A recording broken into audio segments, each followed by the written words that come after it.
Hello प्यारे बच्चे, मैं हूं एसवी और आपका स्वागत करता हूं संजीवस 360 यूट्यूब चैनल पे। तो कैसे हो आप सब? उम्मीद करता हूं बहुत ही बढ़िया होगे। तो आज का टॉपिक होने वाला हमारा प्रकाश का परावर्तन के नियम। तो ये जो टॉपिक है ये टॉपिक हमेशा ही एग्जाम में पूछे जाते हैं और बिहार बोर्ड की 10वीं क्लास के लिए बहुत ही ज्यादा इंपॉर्टेंट है। तो चलिए इस नियम को समझते हैं, इस नियम में क्या कहा जाता है और किस तरीके से नियम बनता है। तो चलो शुरू से शुरुआत करते हैं। तो सबसे पहली बात कि प्रकाश की जो परावर्तन होता है वो होता क्या है। सबसे पहली आपको ये समझ में आना चाहिए प्रकाश होता क्या है।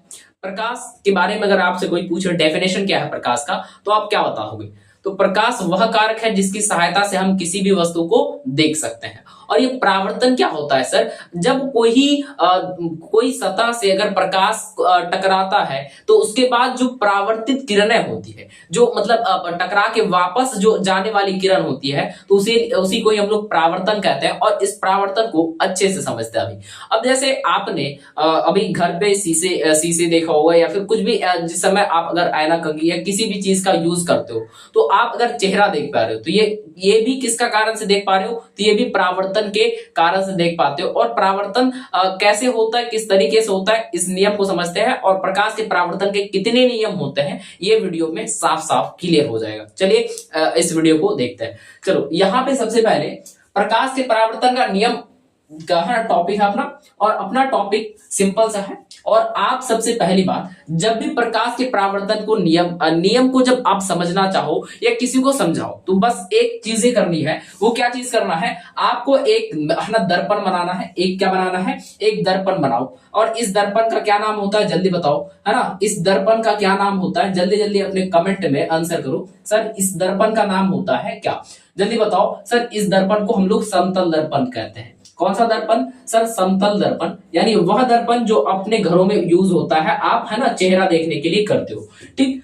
अब यहाँ पे क्या होता है, अगर कोई प्रकाश की किरण इस पे पड़ता है, अब कहने का मतलब ये है कि यहाँ पे कोई लाइट ऑफ सोर्स है, अगर यह सूर्य उड़ीय है कहीं से और यहाँ से कोई रोशनी आता है, तो ये वाला जो रोशनी आ रहा है, ये वाला रोशनी आ रहा है किसका? किसी ना किसी पदार्थ का तो रोशनी आ ही रहा होगा, जो चमकने वाली वस्तु होगा, यानी जिसमें लाइट होगा, वो प्रकाश की एक है ना किरण यहां पड़ेगा, तो ये प्रकाश की किरण है। और कहते हैं क्या कि ये प्रकाश का किरण है। और प्रकाश की किरण जितने डिग्री बना के आती है उतने ही डिग्री बना के जाती है। इस तरीके से कहने का मतलब जितने डिग्री से आती है उतने ही डिग्री से ये जाता है। ये रहा इसका परावर्तन। अब जैसे मान लो ये क्या आ रहा है, इधर से है ना कुछ डिग्री से बना के आ रहा है और इधर भी कुछ डिग्री बना के आ रहा है। ठीक। और ये वाला जो किरण जो आता है, यानी वह किरण जो किसी पर पड़ता है या जो आता वो प्रतीत होता है, उसे हम लोग आपतित किरण के नाम से जानते हैं। कौन से किरण के नाम से? आपतित किरण के नाम से जानते हैं। आपतित किरण के नाम से जानते हैं। और वह किरण जो किसी से टकरा कर गुजरता है ना, जो किसी से टकरा कर गुजरता है, उसे हम लोग परावर्तित किरण के नाम से जानते हैं। कौन से किरण के नाम से? परावर्तित किरण के नाम से जानते हैं, है ना? परावर्तित किरण के नाम से जानते हैं। ठीक जी। और इसमें कुछ और भी चीजें होती है, यानी कि ये जो आपतित किरण जहां पर पड़ता है उस बिंदु का नाम हम लोग क्या कहते हैं? सर ये वाला जो अपने पास ये जो बिंदु होता है, इस बिंदु को हम लोग आपतन बिंदु कहते हैं। कौन सा बिंदु?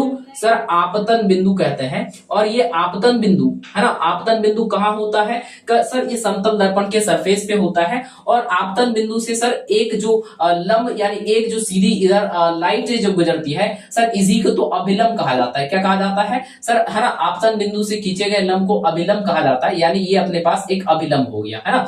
अपने पास यहाँ पे एक कोई अभिलंब हो गया, ओपी या कुछ भी नाम दे दो आप, है ना? कुछ भी नाम देके चल सकते हो। इसको पी ना, इसको आप अगर पी दे दिए हो, इसको आर दे दो और इसको एस दे दो, इस पॉइंट्स के नाम। चलो खैर, हमारे पास आरओ एक आपतित किरण है और ओएस एक परावर्तित किरण है और ओपी एक अभिलंब है।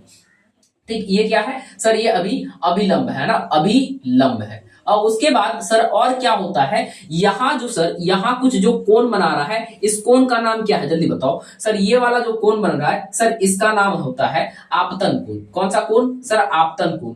और उसके बाद ये जो इधर वाला जो कोण बन रहा है, इस कोण का नाम क्या है? जल्दी बताओ। सर ये होता है परावर्तन कोण। कौन सा कोण? सर परावर्तन कोण। ये परावर्तन कोण है। तो आपको ध्यान देना क्या, जो प्रकाश का परावर्तन होता है इसके मुख्य दो ही नियम होते हैं। कितने नियम होते हैं? प्रकाश के परावर्तन के कितने नियम होते हैं? अगर आपसे कोई भी पूछ दिया तो आप क्या बोलोगे? सर ये दो नियम होते हैं। क्या क्या नियम होते हैं? चलो इसको जानते हैं। सबसे पहला नियम, प्रकाश के परावर्तन का पहला नियम क्या होता है कि आपतित किरण, परावर्तित किरण तथा आपतन बिंदु से खींचा गया लंब यानी खींचा गया अभिलंब तीनों एक ही सतह में होता है। अच्छा, सतह का मतलब जानते हो? सरफेस का मतलब समझ रहे हो? सर सरफेस का मतलब, अब जैसे मान लो कि अभी एक समतल दर्पण दिखा रहा हूं आपको, ये देखो, है ना, एक अपने पास दर्पण है और इस दर्पण में यहां पे देखना, अगर जब इसका आउटलेट निकाला जाए, क्या आपको निकाल के देखे, क्या निकाल के दिखाए क्या भाई? जल्दी बताना।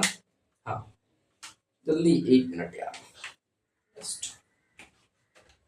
तो एक जो साइड होता है सर, एक कलई क्या हुआ रहता है और एक क्या रहता है सर, एक जो रहता है सर उसमें, है ना, ऐसे सतह रहता है जिसमें आप चेहरा देख सकते हो आप अपना, ठीक ना। तो 1 मिनट यार, निकल भी कहाँ रहा,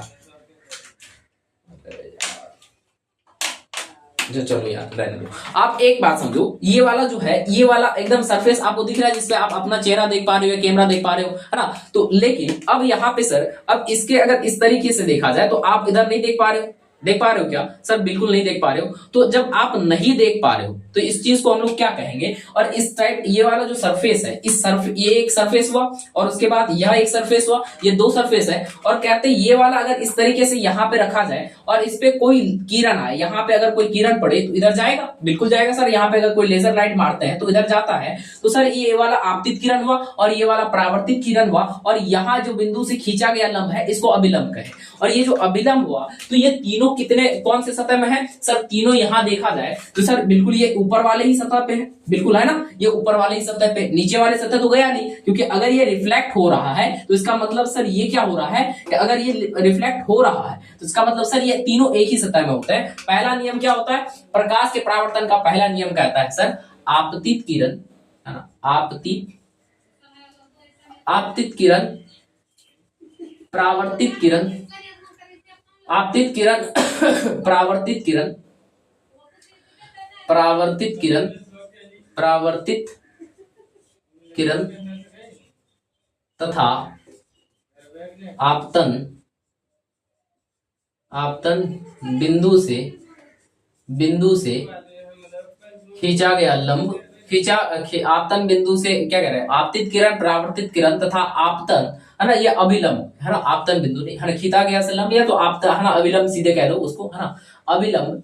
तीनों कितने सतह में होते हैं? तीनों एक ही सतह में होते हैं, तीनों एक ही सतह में होते हैं, एक ही सतह में होते हैं। पहला नियम ये है, सतह में होते हैं, ये होता है पहला नियम, ठीक। और दूसरा नियम क्या है? दूसरा नियम ये है, जितना आपतन कोण होगा उतना ही परावर्तन कोण होगा, और आपतन कोण को I से दर्शाया जाता है और परावर्तन कोण को R से दर्शाया जाता है ना। तो यानी कि सर आपतन कोण, यानी दूसरा नियम क्या हुआ, जल्दी बताओ सर? आपतन कोण बराबर क्या होता है? आपतन कोण बराबर होता है, आपतन कोण बराबर परावर्तन कोण, आपतन कोण बराबर क्या? परावर्तन कोण। और परावर्तन कोण में अपने पास है क्या? देखो जी, है ना, अपने पास OS है सर। यानी यहाँ पे अगर इस तरह से देखा जाए तो I इज इक्वल टू क्या होता है sir? I is equal to R होता है, I इज इक्वल टू क्या होता है? R होता है। यानी जिसमें से आपतन और परावर्तन कोण आपस में क्या होते हैं? बराबर होते हैं।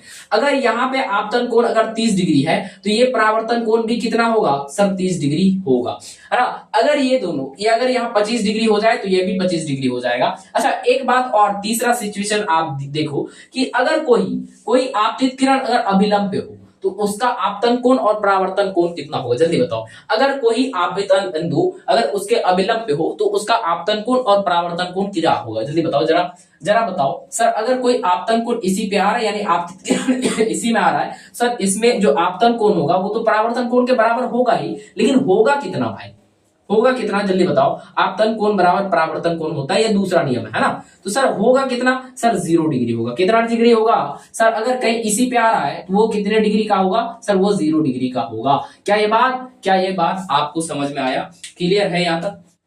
यहाँ तक क्लियर हुआ? अगर क्लियर हुआ तो आगे बढ़े क्या? चलो सर, तो आप लोग ये वाले अच्छे से पार्ट को कवर, है ना, कर लिए होंगे। तो चलिए मिलते हैं किसी नए वीडियो और नए टॉपिक के साथ। तब तक आप जरूर से कमेंट में बताना कि कौन से टॉपिक पे वीडियो बनानी चाहिए। तो चलिए, धन्यवाद, मिलते हैं अगली वीडियो में।